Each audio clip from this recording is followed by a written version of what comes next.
Welcome to your Canadiens Connection on Rocket Sports Radio. We are proud to be the trusted source for all things Habs for more than a decade. This is the Canadiens Connection Podcast.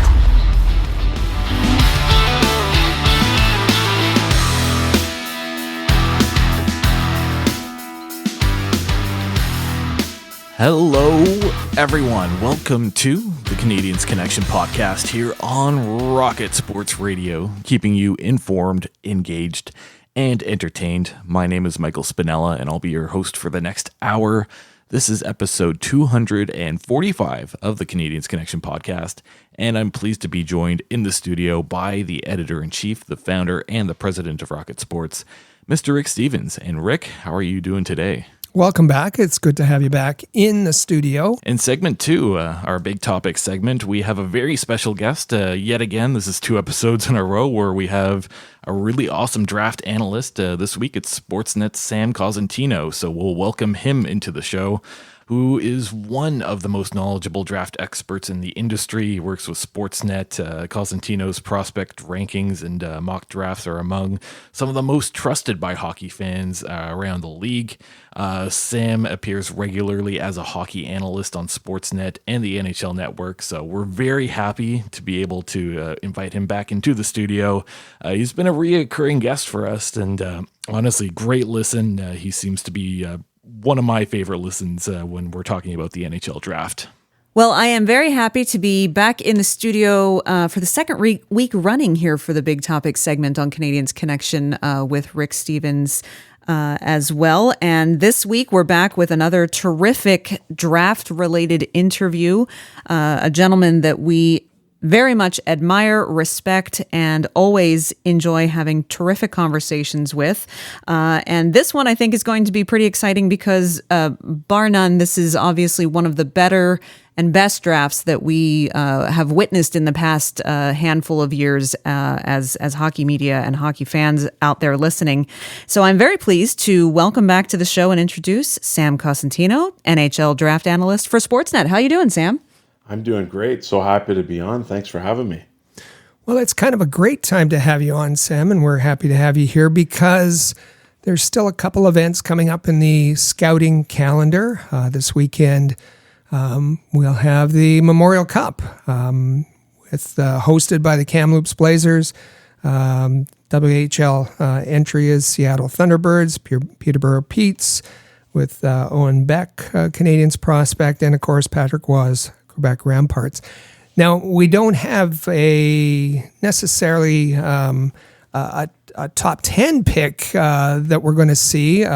Zach Benson, Winnipeg Ice, beaten out by the Thunderbirds. But that's an event on the calendar, and then following it up quickly is the NHL Combine. So what can you tell us about what scouts are doing to kind of add to the information they already have from their on-ice evaluations?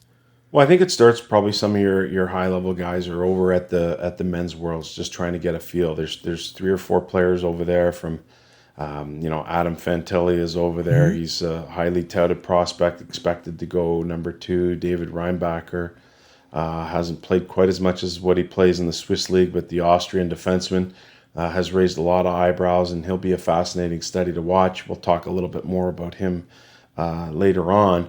And then you've got Leo Carlson and Oscar Fisker-Molgaard. So there's plenty of interest because those guys are expected, at least 3 of them expected to be in the top 10. And I think you can get a lot of important eyes over there as well. And it gives you an opportunity to see some of your drafted prospects like Philly's got Gauthier over there. It'd be a good opportunity to see how he's progressed, and he's played pretty well for the U.S. And any other kind of drafted prospects that either haven't quite made their way over from Europe or, at that point where they need to start getting over to North America. So I think that element is still pretty key.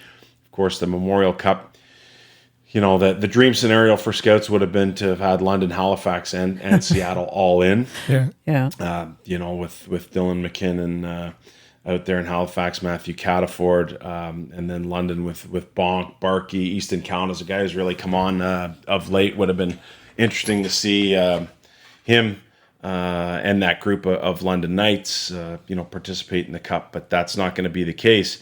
Having said that, I think Seattle's got a couple of really sneaky guys there, two of which may end up in the first round with Niko Mijatovic and Grayson Sachin. And then they've got a defenseman that no one's really talking about that I think is probably a top 60 pick in the name of Sawyer Minio. So when it comes to the scouting calendar, you got probably your higher end eyes over watching the men's worlds. You're going to have a number of scouts that make it into Kamloops for the Memorial Cup. And then, of course, you have the preparations going on for the Combine, which gets going June 4th till the 10th in Buffalo. And that, the key element for me that comes out of that is the face-to-face meetings with players and team personnel. So still quite a bit of lifting to do. And Rick, it's funny because you ask that question, you say, well, how much more can they know about these hockey players? I think from a hockey perspective, the books are almost closed on these guys, but it's the character stuff. Yeah. Mm-hmm. I think that's super important, and that's been an ever-growing, element, key element to the draft process. And that's, you can hunker down on that when you get to Buffalo and get into the Combine. Now, it's been kind of the Connor Bedard draft for quite a bit now. But we know now that it's all but a given that he's going to become a Chicago Blackhawk, going to an original 6 team. This is the end of, most likely the end of his amateur career, wrapping up the end of his junior career. And just wondered if you could, not to overlook this, what many people are calling this generational player in this draft. Just if you could discuss just a bit, just how special of a player Connor Bedard is and what a moment this kind of is in history as he comes into the NHL draft. Well, from the historical perspective, you think about the Chicago Blackhawks and what that organization has been through, self-inflicted for the most part, mind you, and trying to recapture some of the glory that they experienced with the 3 Cups from 2010 to 2015, and this is obviously the building piece to do that with Connor Bedard. So I really look at Connor and frame it in a way that, as Patrick Kane was in 2007, I think we're going to see Connor Bedard have that sort of impact for the organization moving forward. In terms of Connor himself, the best way I frame his success, if you will, through his junior career is 141 games with the Regina Pats in his WHL career, 141 goals and 290 points. So to break it down, if you know nothing about hockey at all, and you know that there's a guy out there who scored a goal per game and had 2 points per game, you'd probably be looking at the league's next best superstar. So that is really kind of a cool thing. Like, from a historical perspective, you can look at the first WHL player granted exceptional status. You can compare him with the McDavids, the Ekblads, the guys that have come before him, John Tavares, who've been granted that exceptional status and have had a lot of success. So, when it comes to Bedard as a young man, just a fantastic young man who's got great, thirst for the game. He's unbelievably competitive. I think that's probably an element that doesn't get talked about enough when it comes to Connor. His will to win and help will his teammates and those around him to win, I think, is a real phenomenal asset that doesn't get enough credit. And then you're looking at the guy who essentially ended his junior career with 20 points in the 7-game series against the Saskatoon Blades, when many, myself included, didn't ever think they had a chance in that series. And Connor almost single-handedly was able to stretch it out to 7 games. So lots of really neat things that you can talk about with Connor, but I think the most telling for me is a goal per game and 2 points per game over the course of his Western Hockey League career. So in your, and we should say that your draft prospect rankings, the May edition, came out about a week ago, and you can find that at sportsnet.ca. In your rankings, you talked about 3 players that really deserved to be in the conversation for number 2, with Fantilli, who you mentioned earlier, Leo Carlsson, and Michkov. How do you compare and contrast those three players? Well, I put Matvei Michkov in a box by himself, just because from a talent perspective, he definitely deserves to be in the conversation, but there are so many other mitigating elements to what's going to happen to this player that it's really, he's kind of in his own box, if you will. You know, you have the contract situation, you have the geopolitical situation, you have the family situation, and how tough that would be on a young man with the passing of his dad. Like, I can't imagine that. And then thinking about potentially leaving home to come and play hockey in North America, like these are things that I have a hard time fathoming with that young man. And I feel for him. I feel for him because in your draft year, it's supposed to be the most glorious thing. You're supposed to be doing your thing. You're supposed to be being seen by a million scouts, and obviously that hasn't happened. So there remains, I think, a shroud of mystery around this player in terms of who he is as a person, in terms of being able to get live viewings of him, although that has happened for a number of NHL teams who do have Russian-based scouts. You know, your higher-end scouts, and for the most part, your scouting directors haven't had that opportunity. So I think from that perspective, I feel sorry for the young man, and from a pure hockey draft perspective, he's in his own box. Now, when it comes to the other two, why they deserve consideration, both Leo Carlsson and Adam Fantilli, is I think their size is what separates them from the rest of this really skilled draft class in terms of not smallish, but average to just below average size players in that, 5'10" to 6 foot range, 165 pounds to 185 pounds. We're seeing a lot of those guys, the Zach Benson, the Riley Heights, the Braden Yagers, they're all of similar size and skill set. The difference with Carlson at 6'3", 190 pounds, and Fantilli at 6'2" and 185 pounds is these guys are able to bring size to the table. And when you have two players who you feel are close, you're always going to lean to the guy who's bigger. And that's why those two, I think, are separated from the rest of the pack when it comes to their skill sets, who are equally as skilled as some of those average to smaller size players, yet they're bigger. So, Fantilli can really control a game himself down the middle of the ice. Leo Carlsson, I think, surprised a lot of people by centering Sweden's first line here at the Men's Worlds, which I didn't expect to happen, considering that in the SHL he played mostly on the wing this year. So that's a factor that if you're projecting him down the middle of the ice, he probably has some additional value to what you may have seen from him in the SHL during the regular season. But honestly, just the one thing that separates those two guys from the rest of the class is their size, yet they're not giving up any of the skill you might expect when being compared to those smaller skilled players. So now we're getting into the range in your rankings where the Canadiens might fall, and with the number 5 overall pick. In your rankings, so we talked about Zach Benson and undersized, very skilled player, and then the line mates, Will Smith and Ryan Leonard. And maybe even throw Colby Barlow in there as well as being in that range where the Montreal Canadiens will be picking. So the fascinating thing for me is let's re-enter Michkov into consideration here, and let's say he goes in the top 4 picks. You're probably looking at Bedard, Fantilli or Carlsson at 3, Michkov at 4 if that's the way it goes, and now you're sitting here at number 5.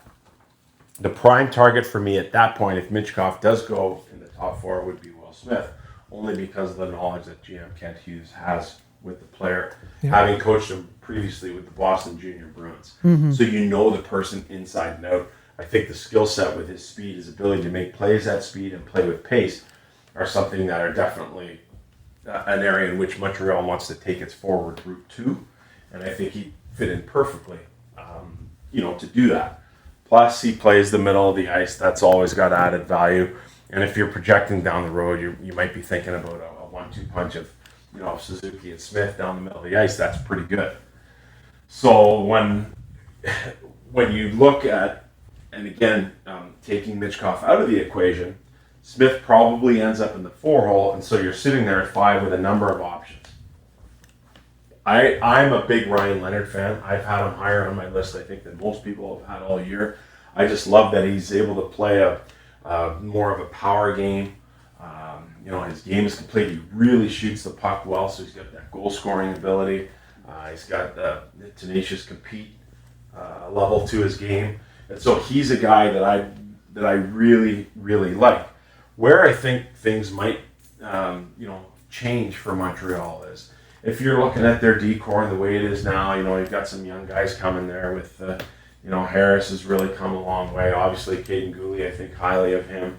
You think about Arbor Jack guy at probably a third pairing guy, maybe even a 7 guy moving forward here, and the eventuality that David Savard and Joel Edmondson will move on, maybe one of them as early as this summer.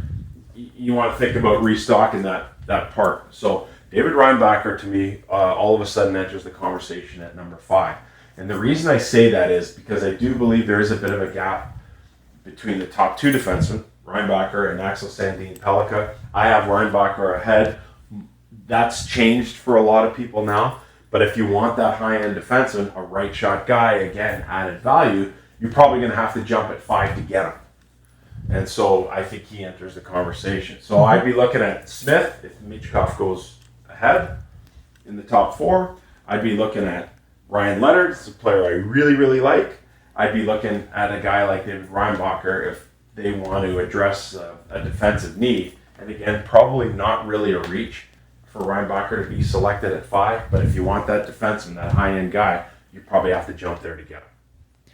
So many possibilities. Love all of the possibilities. But Montreal's possibilities in the first round don't end there. They, of course, have the late first round pick that belongs to Florida. And as it continues to look, it's looking more and more like that might be a 31 or 32 pick as Florida continues to power on.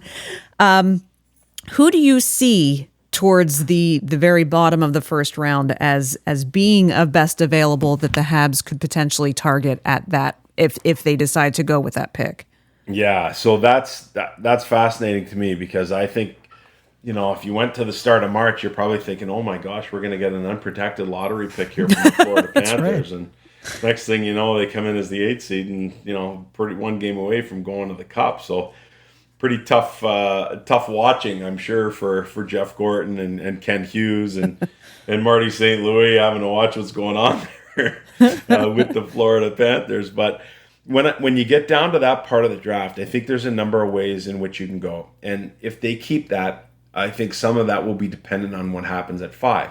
So if we assume that Reinbacher is the guy that they go with a defenseman there, you're probably looking at a forward. Some of the names I'd be thinking about there would be Cohen Ziemer, plays for Prince George, a little bit of a Josh Anderson type of guy. And, I think everyone is very familiar with how much Montreal likes Josh Anderson and what kind of player he can be when he plays at the top of his game. That heavy power forward type who has the ability to shoot the puck, has a little bit of old school and will drop the mitts if he needs to. I think Cohen Ziemer is that type of guy. I think there's a guy in Hamilton by the name of Nick Lardis, who I'd have to go back and do the numbers, but there was one point very late in the year where he had scored the most goals of any CHL player not named Connor Bedard since the January 10th trade deadline. A wonderful skater and a guy who took off when he moved from Peterborough to Hamilton. And Hamilton, former Montreal scout Matt Turk is now the general manager with the Hamilton Bulldogs, and he definitely had Lardis as a target. And I also think that familiarity with the Montreal staff, knowing Matt Turk as well as they do, will maybe have additional information on Nick Lardis, and that might be a deciding factor if they go with a defenseman at 5. Take a guy like Lardis there. There's some other guys that I think about. Niko Mijatovic, who plays in Seattle, is one of the super reliable two-way guys. Although he plays on the wing, you'd prefer a center, but you also really appreciate the two-way game that he brings to the table. I think about all the rock stars that Seattle has, and it's Mijatovic that's getting all of the key high-leverage moments there, whether it's late in the game, a tie game, down a goal, up a goal, protecting the lead. He's out there for head coach Matt O'Dette in all those important situations. And I think that speaks volumes when you have, 10 or 11 NHL drafted prospects on your roster. So I'm Lardis would be a guy there for sure. Now, if they end up going with a 4, let's say Smith is taken at 5, now maybe you go back to the defense well. And a guy like Lucas Dragicevic, who had a 27-game point streak with Tri-City in the Western Hockey League this year, would be a guy who, would maybe give Montreal that dynamic element in terms of providing offense from the back end. It's something that I don't really see them having right now, where it's more by committee as opposed to one guy doing the heavy lifting on the offensive side of the puck from a defenseman. He'd be of interest to me there. So those would definitely be a couple of names that I would consider in that spot. Maybe one other guy would be like there's Kasper Hultinen and Jesse Kiskinen, both of Finland, would be two interesting guys. The Montreal Canadiens are very familiar with what Finnish players can bring to the table. So those would be two other names that I'd throw in there. And maybe a Grayson Sachin, guy who plays in Seattle, came out of the U.S. Under-18 program, ended up with Seattle, didn't get a ton of time in the power play, still put up right around a point per game, and has had a pretty decent playoff. So I think we got 5 or 6 names there. Sorry to inundate you with all those names. No, that's good. Those would be the players I'd be looking at there.